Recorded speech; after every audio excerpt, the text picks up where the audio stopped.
नमस्कार, मैं डॉक्टर अभिषेक गायकवाड़, एक इंटरनेशनल कार्डियोलॉजिस्ट हूँ। अभी मैं जबलपुर में प्रैक्टिस कर रहा हूँ। मेरा एमबीबीएस जीएमसी नागपुर से हुआ है। एमडी मेडिसिन मैंने हमीदिया हॉस्पिटल भोपाल से की है और डीएम कार्डियोलॉजी की डिग्री मैंने दिल्ली के नामवर डॉक्टर राम मनोहर लोहिया हॉस्पिटल से की है। इसके बाद मैंने अमेरिकन कार्डियोलॉजी में फेलोशिप हासिल की है। अभी फ़िलहाल मैं कार्डियक पेशेंट्स का जबलपुर में इलाज कर रहा हूँ। आज आपसे हम चेस्ट पेन के कार्डियक कॉजेज़ के बारे में कुछ डिस्कस करना चाहेंगे। सामान्यतः हम देखते हैं कि पेशेंट हमारे पास आता है कि हार्ट अटैक मुझे ही क्यों हुआ, ऐसा क्या कारण था कि जिस वजह से मुझे हुआ। तो इसके कॉमन कॉजेज़ है हाइपरटेंशन, पहले से हाइपरटेंशन की हिस्ट्री होना, डायबिटीज़ की हिस्ट्री होना, कोलेस्ट्रॉल की हिस्ट्री होना। दूसरे कारणों में आता है कि कुछ जेनेटिक रीजंस होता है, किसी में फैमिली हिस्ट्री होती है। बहुत सारे यंग पेशेंट्स में जो इंडिया में होता है उनमें मेन कारण स्मोकिंग होता है।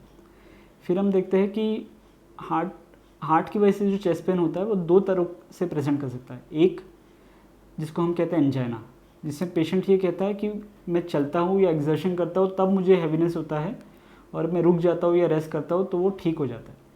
ये क्लासिकल एंजाइना है, मतलब एक्सर्शन पे हार्ट की एक्टिविटी बढ़ जाती है जिस दौरान उसको दिक्कत होती है।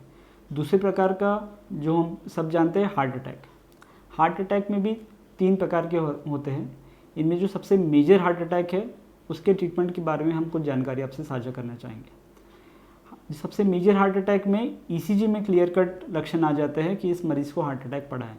इसमें टाइम की कीमत सबसे ज़्यादा है। जितने जल्द से जल्द हम हॉस्पिटल पहुंच पाए उतना बेहतर हमारे हार्ट के लिए होता है। तो इसमें मरीज़ को 20 मिनट से ज़्यादा सीवियर यानी तेज़ चेस्ट पेन होता है पसीने के साथ।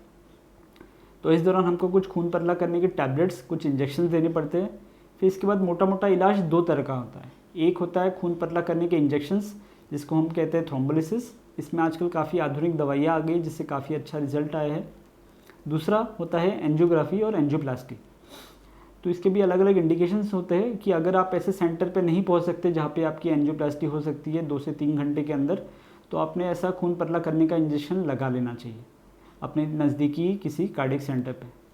बट अगर आप 2 से 3 घंटे के अंदर किसी ऐसे सेंटर पे पहुंच सकते हैं जहाँ पे आपकी एंजियोप्लास्टी हो सकती है तो आपने एंजियोप्लास्टी को प्रेफर करना चाहिए।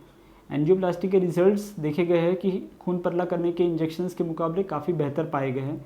पेशेंट जल्दी ठीक हो जाता है, उसमें कार्डियक हार्ट मसल्स का जो डैमेज होता है वो कम से कम होता है।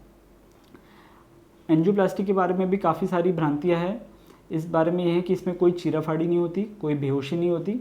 हाथ के रास्ते से हम छोटा सा सुन्न करने का इंजेक्शन देके ये जांच हम पूरी करते हैं। इसमें मरीज़ को किसी भी प्रकार से बेहोश नहीं किया जाता है। सामान्यतः 15 से 20 मिनट में एंजियोग्राफी हो जाती है और एंजियोप्लास्टी भी सामान्यतः आधे से 1 घंटे में हो जाता है। और पेशेंट अगर ठीक ठाक रहता है तो 2 से 3 दिन में इनका डिस्चार्ज हो जाता है। डिस्चार्ज के बाद भी कुछ खून पतला करने की गोलियाँ पेशेंट को रेगुलर खाने होते हैं और बेसिक प्रिकॉशंस का ध्यान रखना होता है, जैसे स्मोकिंग ना करे, घी मक्खन से थोड़ा सा दूरी बनाए रखे। तो ये कुछ बेसिक जानकारी है हार्ट अटैक के बारे में और एंजाइना के बारे में। तो हम चाहते हैं कि इस चीज़ों के बारे में आप अवेयर रहें और अपनी हेल्थ का ध्यान रखें। Thank you.